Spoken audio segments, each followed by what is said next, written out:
Hi guys, Mark here for KetoKitchenCollection.com, the home of the dynamic keto meal plan, and today's question is, what is the best exercise to do on keto? Well, at the end of the day, the best exercise that anyone can do on keto is the type of exercise that they can stick to most consistently. So if you're not enjoying a certain type of exercise that you're doing, you're not going to keep doing it. And if you're not doing it, it's not going to be conducive to good health, and it's certainly not going to be conducive to improving your weight loss and accelerating your weight loss while you're on your keto diet. Now, having said that, there are two broad types of exercise that you can do while you're on the keto diet. Number one is called cardio. Okay, everyone knows it as cardio. It's aerobic exercise. It's anything like walking, jogging, running, cycling, swimming, rowing on a rowing machine, anything like that where you've got your heart rate elevated for a period of time. Okay, so what that does is increase your body's energy needs and energy expenditure throughout the day. So if you've got a certain amount of food you're eating on a keto diet, that extra exercise is going to increase the need for energy that you have throughout the day. If you're not getting that from your food, you've got to tap into your body fat stores and use the body fat to supply that energy. So in that way, it helps accelerate the fat loss. When you're doing cardio, if you're new to it, just start off with 10 minutes every second day of walking. If you find that fairly easy, increase it to 20 minutes every second day of fast walking. It's as simple as that. And then move up to a point where you're jogging, perhaps running, or if it's cycling, make it an easy cycle or an easy swim, and increase the time and increase the pace that you go. Now for me, I never go beyond 45 minutes of whatever kind of cardio I'm doing. All right. So you don't have to start at 45 minutes. You don't always have to go up to 45 minutes. It's whatever is most comfortable for you.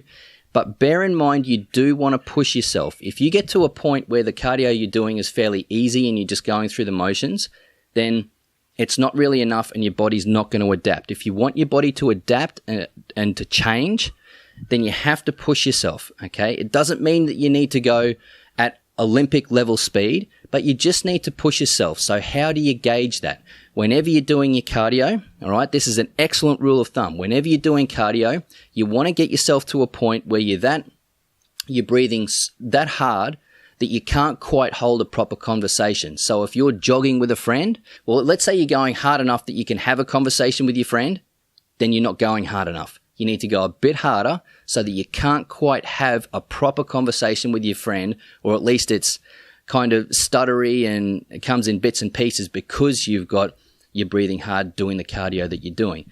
All right, so that's an excellent rule of thumb for how hard you need to go when you do your cardio. Start off with 10 minutes a day of whatever kind of cardio you want. Increase it to 20 to 30 to 40 minutes as you find that you're able to do so. If you can do it every day, great. If that's a bit too much for you, do it every second or third day, but just fit in whatever you can. It's always going to benefit both your health and your weight loss. So that's cardio. Exercise type number 2 is anaerobic exercise, which is also known as resistance training or weight training. Okay. Now the benefit of this is that it will help you maintain your muscle, which is what you want on the keto diet. Remember, more muscle means a higher metabolism, which means better weight loss. Okay, so you want to try and maintain as much muscle as you can, and resistance training or weight training will do that for you. So if cardio is not really your thing, and to be honest, cardio is not my thing, I never do it. Okay, I've gotten to quite low body fat levels without doing any cardio at all. I just do weight training and resistance training. Now, if you're brand new to weight training and resistance training, you can start off really easy, just doing basic push-ups against the wall or against a kitchen counter, something that doesn't make you have to use a huge amount of strength if you're not used to it. You can start with bodyweight squats, see how long it takes you to do 50. Okay, it might take you 5 or 10 minutes, and just try and improve the time each time you do it. All you have to do is these weight training exercises every few days, and that's enough to get started and to help promote maintaining the muscle, okay? If you want to go a step further, you can buy some weights for home, or you can go to the gym and do weight training there. Now, that's not always for everybody, so sometimes it may be better for you to start doing some body weight resistance training exercises at home. And you're on YouTube right now watching this, so simply type into the YouTube search bar, body weight exercises I can do at home, and you'll get hundreds if not thousands of excellent videos with a lot of ideas on what you can do using nothing but your own body weight as a form of resistance training. So at the end of the day, you've got cardio and you've got your weight training and resistance training. Which is best for you? Again, whichever one you can do the most consistently, all right? Don't think that because you might get a little bit more muscle loss doing cardio than you will doing weight training that you should do weight training, but then if you're uncomfortable doing, the weight training and resistance training, that you don't do it at all.